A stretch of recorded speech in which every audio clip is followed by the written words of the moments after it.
So yeah, I'm not a CEO, I'm not a scientist, I'm just me. So who am I already? Well, I'm a 23 years old author, because I wrote a book. I'm a therapist. I work with hypnosis on adults, and I started working with children recently, and we have great results. I'm also an entrepreneur, I'm a student, and I am an elite kind of sportsman. So what led me to accumulate all those things is, well, simply my life journey. I woke up at 19 and I got struck by 15,000 volts. I woke up for me like every day, but it had been 6 weeks that I was in the coma. And I had a long list of severe injuries. I got a lung that collapsed, I died twice. The list was never ending. And I got amputated of both of my arms and got burned on half of my body. I was in a clinic and I had severe pains because I was experimenting phantom limbs pains, which means that, well, as it was said earlier, we have a schematics of the entire body into our cortex, and it couldn't understand that it wasn't there anymore, so it was making me feel severe pains into my hands. I had the feeling that they were burning badly, or that my fingers were going through the palm of my hand. And they charged me with opioids, a lot of medicines, and nothing worked. I still had my pains, and one day they came into my room and they asked me, okay, do you want to try hypnosis? You have to know I'm a rather Cartesian, pragmatic person, so my first reaction was a bit skeptical, and I asked them to leave my room because you're sending me all those opioids, but talking to me nice and slowly will erase the pain. I couldn't believe that, but soon and very fast, they made me understand it was pretty much my only option, so I decided, why not? Let's try.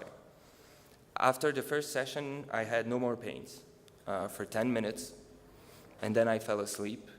But when I woke up, I thought it was really interesting because I became the actor of, well, my well-being, and I could erase the pain by simply using my brain. So I started to experiment on my own more and more until I got to the stage where I just canceled all the pains. I could control them at first. Then it got more and more spaced. I had crisis, but it was every 2 or 3 days. And after a couple of months of training, there was no more pains. So I continued, because I thought it was a great way to cure yourself or to enhance kind of yourself. And I started to apply it to memorization, to motivation, concentration.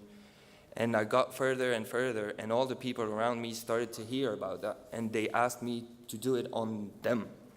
But since I learned it by myself, I wanted to have a strong core of knowledge. So I went to the school, and I followed a formation to become therapist. So I started to experiment on people, and I really wanted to push the boundaries of hypnosis further. I wanted to go until anesthesias. And, well, I got somehow hurt, and a patient of mine called me and asked me, okay, are you ready? Can you do me a full-on anesthesia for an operation? She had to take out a 15 centimeters nail out of her shoulder, and I had never done anesthesia.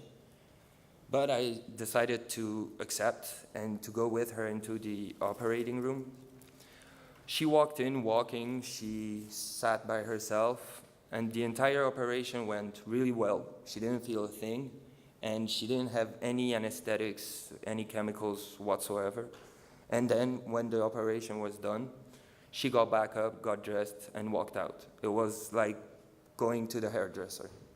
So I knew that not only I could suppress phantom limbs pain, I could initiate an anesthesia, but I wanted to see if I could work with pains in general. So I started to think about a method to work on pains, and after several months of thinking, I found a way. But I'm a person that likes to experiment on myself first and then on others. And a team of people asked me if I wanted to participate into a race in the middle of the Saharan desert. It was a 200-kilometer race.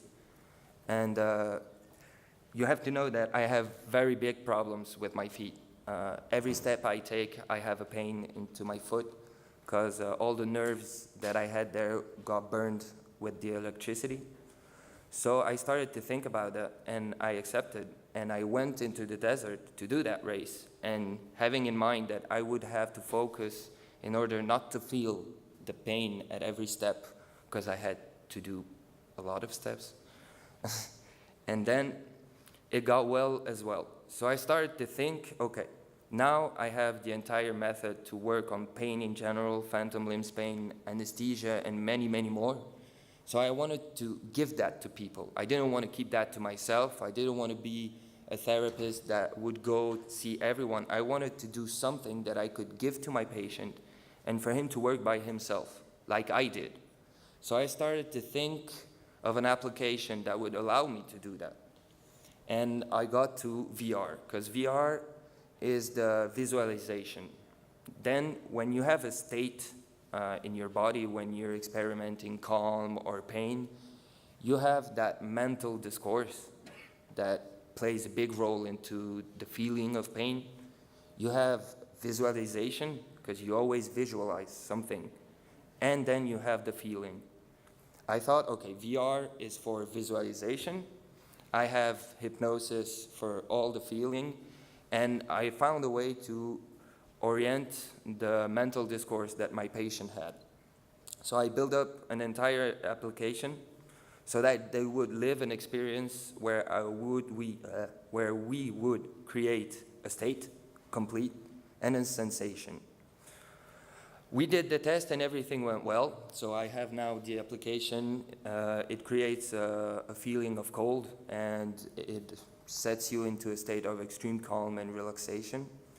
And for me, I really want to go further, because with that method, we can go into post-traumatic stress disorder, eating disorder. We can go for phobia, for anesthesia, pains. And I started working more and more. And my plan is to do one application where you would walk in a firm, like a medical firm, and you would choose simply the session that you want to follow. Either for addictions, because I also had to get rid of an addiction with hypnosis, because for the pain, I used to take methadone. It's a really strong opioid, and it's really hard to quit. And since my doctors didn't really know what I was doing with all my self-hypnosis experiments, I didn't tell them, and they really didn't want me to quit methadone. They wanted me to take methadone pretty much for the rest of my life. But I decided to take the matter into my own hands, metaphorically speaking. And I treated myself until I quit methadone. So I wanted to give also the possibility to quit an addiction with that application. So all my life actually led me to work with VR, because I started to accumulate knowledge into hypnosis, visualization, chromotherapy, nutrition. I followed a lot of courses while I was in the hospital. And I also followed a path of elite sportsman. That's the second part of the application, is that I really got into sport because I decided to manage by myself my re-education, my rehabilitation, because they were a bit too slow for me. So I started to do a lot of sport. I started by 1 hour, 2 hours. Then I became fitness. I had a good knowledge of fitness, and I wanted to go to the step further. So I went to ultra running. Then I started to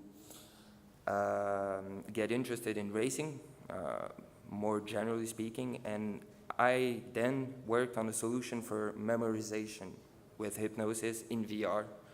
Because if we can install a state, an entire state in someone, we can also install a state where he memorizes everything.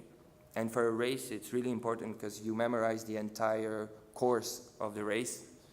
And so we're building, because it's under construction, a part of the application where it would be mental preparation for elite sportsmen, because they would be able to upload either their race or their sport, and to focus on technical aspects, on the feeling, on their state, how they feel, how they have that mental discourse, and prepare really well for a competition.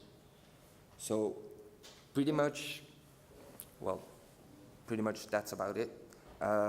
That's the story that led me here in front of you today. I really think VR could be a solution for self-treatment.